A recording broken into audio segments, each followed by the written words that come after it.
ખાદ્ય સુરક્ષા વિભાગની ટીમે ગુરુવારે એક ફેક્ટરીમાં દરોડો પાડી ઘીમાં ભેળસેળ કરવા માટે રાખવામાં આવેલ 1485 કિલો પામોલીન તેલ અને 285 કિલો સોયાબીન તેલ સહિત કુલ 1770 કિલો જથ્થો જપ્ત કર્યો છે. આ જથ્થાની અંદાજિત કિંમત ₹3,63,000 જેટલી થાય છે.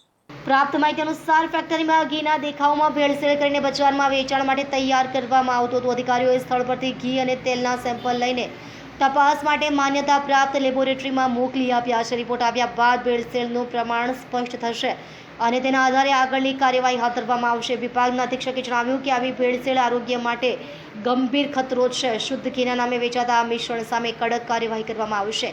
ઉપભોક્તાઓને અપીલ કરવામાં આવી છે કે તેઓ ઘી ખરીદતી વખતે BIS માર્ક અને પેકિંગ તારીખ ચકાસે તેમજ કોઈ શંકા હોય તો ફૂડ સેફ્ટી હેલ્પલાઇન પર જાણ કરે. આ કેસમાં ફેક્ટરી સંચાલક સામે food safety and standard act હેઠળ ગુનો નોંધવામાં આવ્યો છે. આગામી સુનાવણીમાં સજા અને દંડની જોગવાઈ થઈ શકે છે.